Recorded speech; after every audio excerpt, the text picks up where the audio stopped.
एकेकाळी अजित पवार यांना लबाड लांडगा म्हणणारे आणि शरद पवारांवर जहरी शब्दांमध्ये टीका करणारे भाजप आमदार गोपीचंद पडळकर आता मात्र पवारांच्याच प्रचारासाठी मैदानात उतरलेत.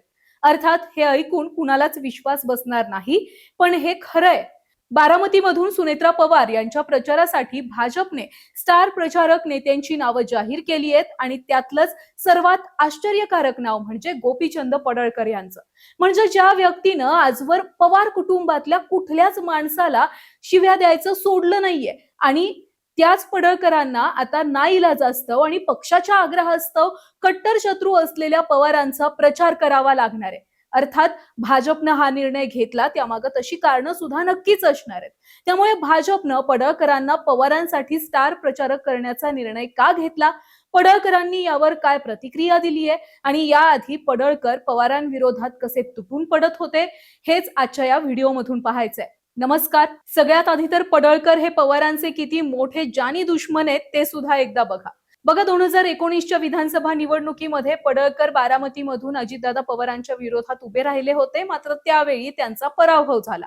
अर्थात हा पराभव ठरलेलाच होता. मुळात 2019च्या आधीपासूनच पडळकर पवारांविरोधात बोलत होते. यात कधी पडळकरांनी शरद पवारांचं नाव न घेता पुरोगामी महाराष्ट्राला लागलेला जातीयवादाचा कॅन्सर असं त्यांना म्हटलं होतं, तर कधी 50 वर्षामध्ये शरद पवारांनी महाराष्ट्राला लुटलं अशी सुद्धा टीका केली होती. बर, पडळकर हे फक्त शरद पवारांविरोधात बोलले नव्हते, तर ते अजित पवारांविरोधात सुद्धा तेवढ्याच आक्रमकतेनं बोलत होते. विशेष म्हणजे अजित दादांसोबत सत्तेत एकत्र असून सुद्धा पडळकरांनी दादांविरोधात बोलणं हे कधीच सोडलेलं नव्हतं. म्हणजे पडळकर हे अजित दादांना खुल्या सभेमध्ये प्रस्थापित आणि घमंडी नेते असं म्हणायचे, तर कधी महायुतीमध्ये एकत्र असताना सुद्धा अजित दादांना त्यांच्या अर्थमंत्री पदावरून तिजोरीच्या खोलीचे मालकच आम्ही आहोत असं म्हणत दादांवर टीका केली होती. थोडक्यात काय, पवार कुटुंबाच्या विरोधामध्ये गोपीचंद पडळकर जेव्हा जसं आणि जे कारण मिळेल तशी ते टीका करत होते. आता एवढं वैर असताना याच गोपीचंद पडळकरांना सुनेत्रा पवारांच्या प्रचारासाठी भाजपनं स्टार प्रचारक म्हणून नेमकं निवडलं का असेल, तर त्याचं कारण नंबर 1 म्हणजे अर्थात धनगर समाजाची मत सुरक्षित करणं. बारामती लोकसभा आणि विधानसभा मतदारसंघामध्ये धनगर समाजाची मोठी लोकसंख्या आहे. गोपीचंद पडळकर हे याच समाजाचे नेते. तसेच धनगर आरक्षणाच्या मुद्द्यावरून या समाजाची महायुतीवर असलेली नाराजी दूर करण्यासाठी पडळकरांसारखा आक्रमक चेहरा हा भाजपला गरजेचा होता.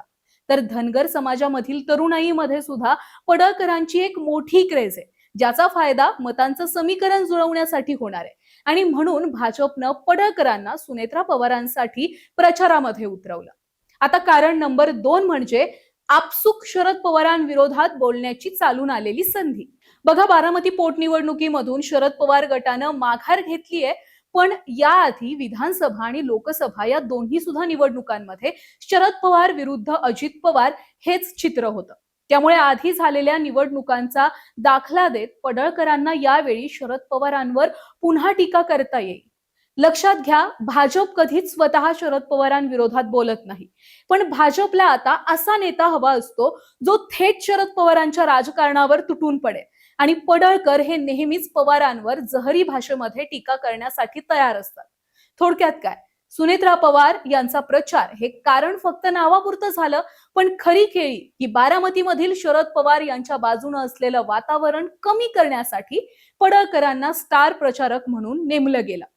थोडक्यात सांगायचं झालं तर अजित पवारांशी असलेलं वैयक्तिक मतभेद बाजूला ठेवून शरद पवारांचा प्रभाव कमी करणं आणि धनगर मतपेढी सुरक्षित करणं या 2 प्रमुख कारणांसाठी भाजपनं गोपीचंद पडळकरांना बारामतीच्या मैदानात सुनेत्रा पवार यांच्या प्रचारासाठी उतरवलं. बरं बघा, पडळकरांना जेव्हा सुनेत्रा पवारांच्या प्रचारासाठी उतरवलं तेव्हा पडळकरांनी जी काही प्रतिक्रिया दिली ती ऐकून सगळेच शॉक झाले. कारण पडळकर असं म्हणालेत की बारामतीची निवडणूक ही फक्त औपचारिक आहे, कारण निवडणुकीमध्ये सुनेत्रा वहिनी नक्कीच चांगल्या मतांच्या फरकानं निवडून येतील. म्हणजे बघा, एरवी पवार कुटुंबाच्या पार मुळावर उठणाऱ्या पडळकरांनी पवार कुटुंबाच्या बाजूनं ही पहिलीच प्रतिक्रिया दिली असेल.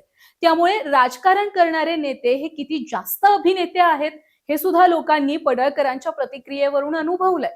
बरं, काही जण असं सुद्धा म्हणतायत की बारामतीमध्ये पडळकर यांना सुनेत्रा पवारांच्या प्रचारासाठी उतरवलं नसतं तर सुनेत्रा पवार यांचा पडळकरांवाचून पराभव थोडीच झाला असता. अर्थात सुनेत्रा पवार यांचा बारामतीमध्ये पराभव झाला नसता, कारण बारामतीमध्ये पवार कुटुंबाची चालते, कारण पवार कुटुंबानं बारामतीसाठी तेवढं भरभरून काम केलंय सुद्धा. त्यामुळे अर्थात पडळकरांवाचून सुनेत्रा पवारांचं काही घडणार नाहीये. पण फक्त धनगर समाजाच्या मतांसाठी भाजपनं सुनेत्रा पवार यांच्या प्रचारासाठी गोपीचंद पडळकरांना उतरवलं.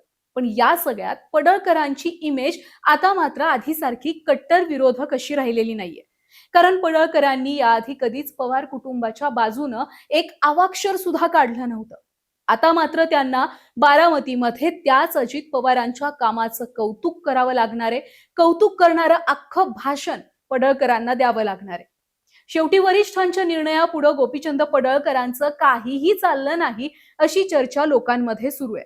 बाकी तुम्हाला गोपीचंद पडळकर यांना सुनेत्रा पवारांच्या स्टार प्रचारक म्हणून निवडलं गेलं त्याबद्दल भाजपचा हा निर्णय तुम्हाला कसा वाटतो?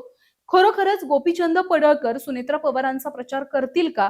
आणि जर गोपीचंद पडळकर यांनी पवारांचा प्रचार केला नाही तर त्याचा फायदा पडळकरांना कसा होईल?